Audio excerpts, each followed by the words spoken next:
వాత్సల్యంతో ఆయన నానిని చేరదీశాడు. అప్పటి నుండి రోజు ఉదయం నాని ఆయనతో కలిసి నడుస్తూ ఎన్నో విషయాలు తెలుసుకునేవాడు. భీమవరంలోని ఆ కాలేజ్ ఆవరణలో నాని కుటుంబం ఒక మూలనున్న పూరిపాకలో ఉండేది. కారణం, నాని తండ్రి అయినవాళ్ల చేతిలో మోసపోయి ఉన్న పొలాన్ని పోగొట్టుకుని తిరిగి తన పొలం తనకు దక్కే వరకు రానని వేరే ఊరిలో ఉండిపోయాడు. ఒకరోజు నాని ఇంటికి వచ్చేసరికి ఇంట్లో వండటానికి ఏమీ లేక, ఆత్మాభిమానంతో ఎవరిని అడగలేక, తన పిల్లల ఆకలి తీర్చలేకపోతున్నాను అన్న బాధతో, భర్త దగ్గర లేడన్న బెంగతో తల్లి ఏడుస్తుంటే నాని చెలించిపోయాడు.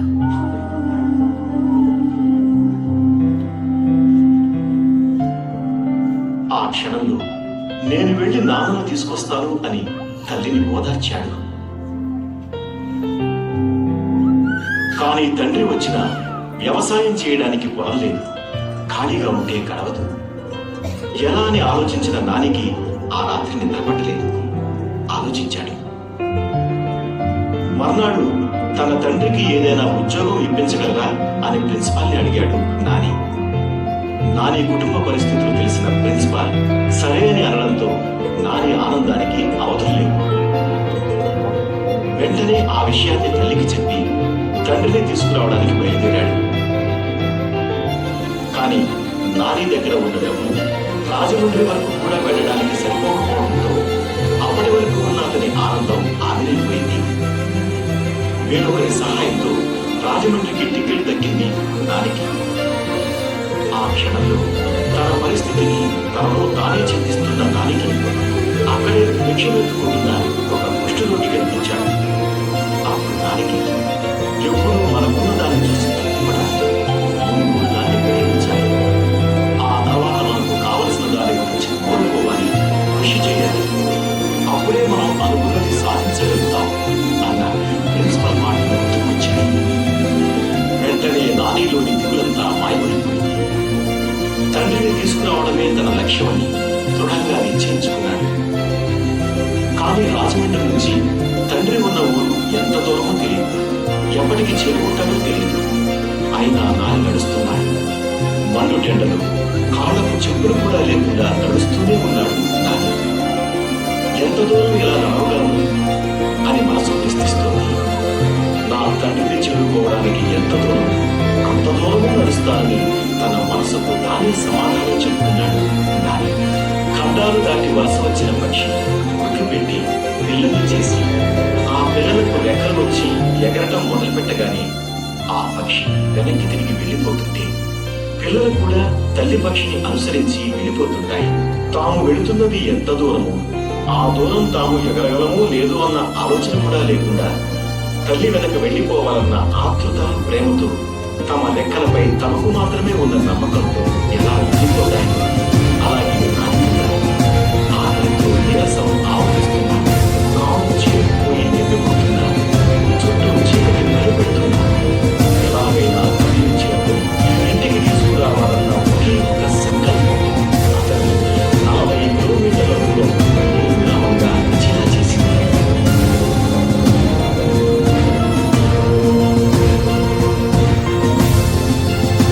అర్ధరాత్రి వచ్చిన నాని ఆ స్థితిలో చూసిన తండ్రి దుఃఖాన్ని ఆపుకోలేకపోయాడు. నడిచిన దూరం నరక భారం కంటే తండ్రిని గుప్పించడం కష్టసాధ్యమైంది నానికి. ఆకలి తగ్గించి వేస్తున్నా అన్నం తినదని పట్టుబడ్డాడు. జీవితంలో ఏదైనా కోల్పోతే జీవితమే కోల్పోయినట్టు కాదని, జీవితంలో మరో అవకాశం ఎప్పుడూ వస్తూనే ఉంటుందని ప్రిన్సిపాల్ గారు చెప్పిన మాటలు తండ్రికి చెప్పాడు నాని. కొడుకు దృక్పథాన్ని చూసిన తండ్రి ఇంటికి రావడానికి ఒప్పుకోక తప్పలేదు.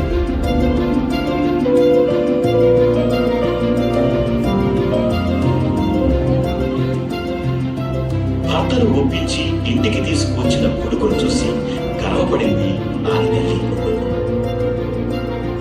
నాని తండ్రికి వాచ్మెన్ ఉద్యోగం ఇచ్చారు ప్రిన్సిపాల్. తండ్రితో పాటు కాలేజీలో ఉంటున్న నానికి చదువుకోవాలనే కోరిక మరింత పెరగసాగింది.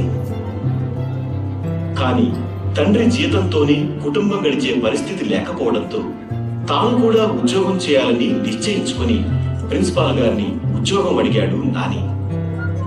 నోటీస్ బాయ్గా కాలేజీలో ఉద్యోగం వచ్చింది నానికి.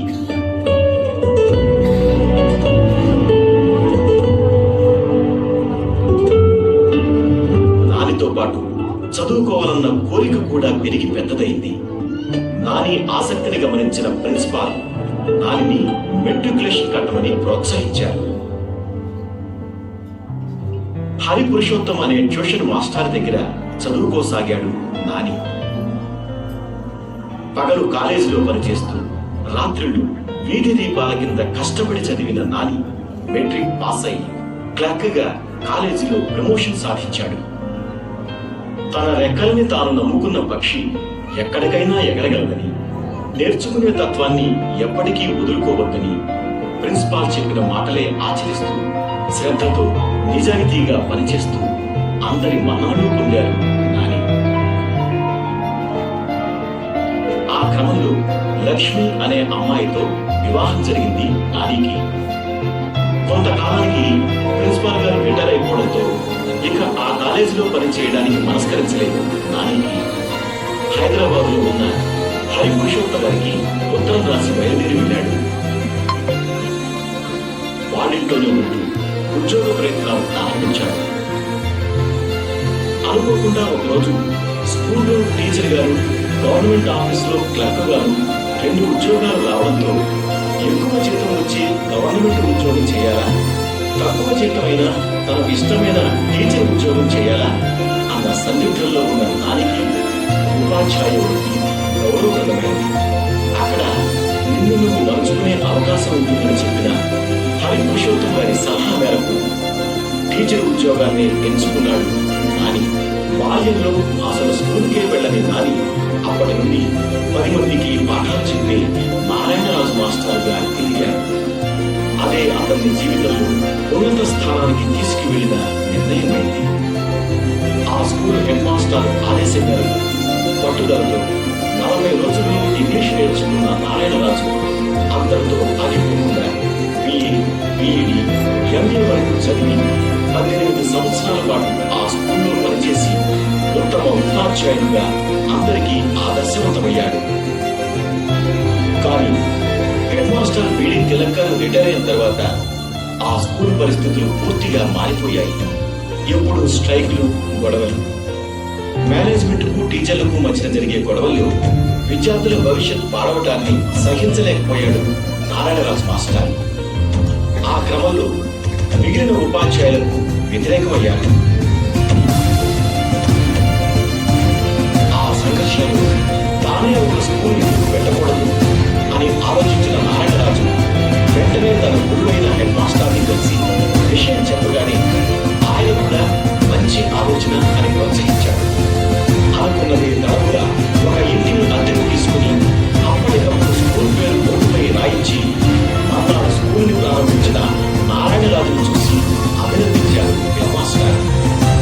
అప్పటి నుండి తన భావాలు, బాధ్యతలను పాల్పంచుకుని భార్య లక్ష్మి సహకారంతో స్కూల్ని వృద్ధిలోకి తీసుకొచ్చాడు. కొన్ని ఒడిదుడుకులు ఎదురైనా వాటిని అధిగమించి తను నమ్మిన నీతి నిబద్ధతలే పెట్టుబడిగా పెట్టి ఆ స్కూల్తో పాటు హైదరాబాద్ లో మరెన్నో స్కూల్స్ స్థాపించి విద్యాబోధనలు, నూతన ప్రమాణాలను నెలకొల్పాడు. అదే క్రమంలో తీవ్రమైన పోటీ మధ్య అతి తక్కువ వ్యవధిలో మెడికల్ కాలేజీ స్థాపించడానికి అర్హత సాధించి ఈ రోజున స్కూల్స్ కానీ, ఇంజనీరింగ్ కాలేజీలే కానీ, డిగ్రీ మరియు పీజీ కాలేజీలే కానీ మొత్తంగా 41 విద్యా సంస్థలతో 42,000 మంది విద్యార్థులతో 1800 మంది బోధనా సిబ్బందితో ఆయన సాధించిన విజయానికి ఎంఎన్ఆర్ ఎడ్యుకేషనల్ ట్రస్ట్ నేడు నిలువెత్తు సాక్ష్యంగా నిలిచింది.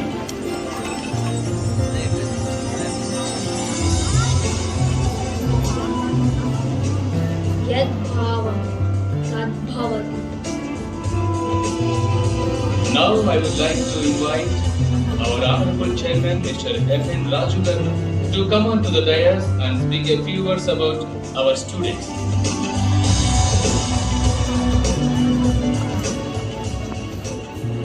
Beloved students, you yourself is a big force. Your force you make use to design your destination. Designing your destination must be done now itself. If not, your past life will become a waste paper. Your present life will become a newspaper. And your future life will become a question paper. The whole life will become a tissue paper itself.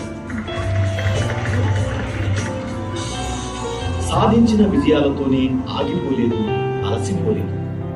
ఎందుకంటే ఆయన దృష్టిలో retired అనే పదానికి అర్థం రీ tried అని.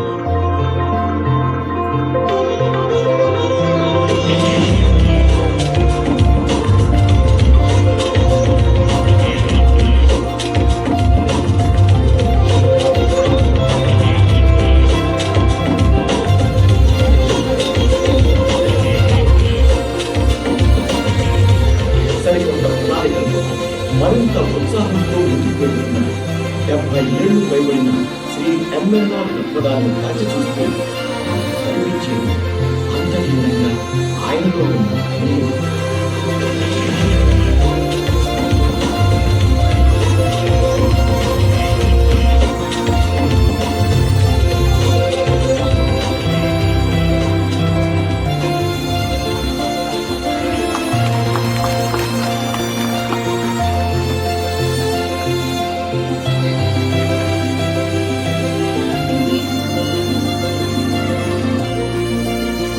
Dr. C. Srisayavarthi. Father name Srinivas Reddy Garu and Karuna Singh.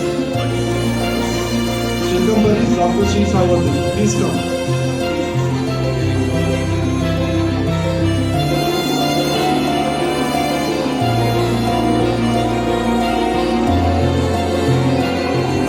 Next, Dr. A. Shivakumar. Dr. A. Shivakumar, parents Kranti Kumar Garu, Shamala Garu.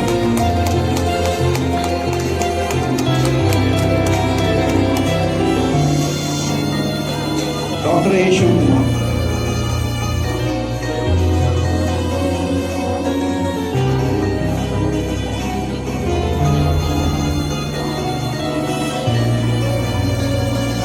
Next, Dr. A.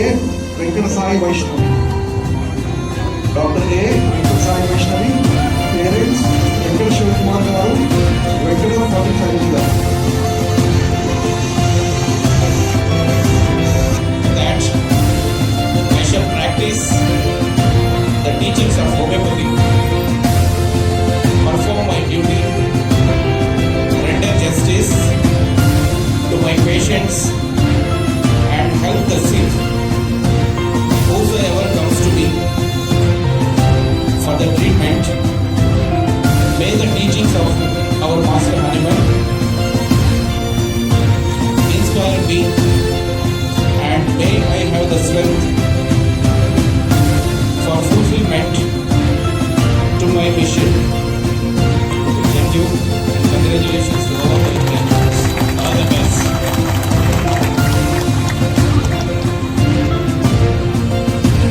Thank you very much, sir.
A. Shivakumar.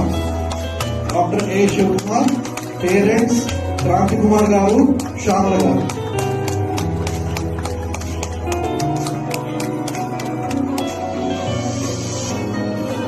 Dr. A. Shivakumar.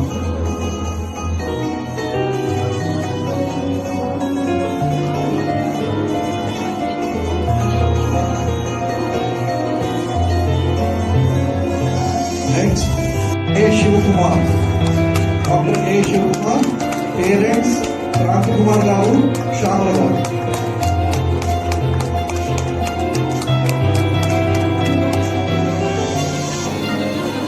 Dr. A. Shivakumar.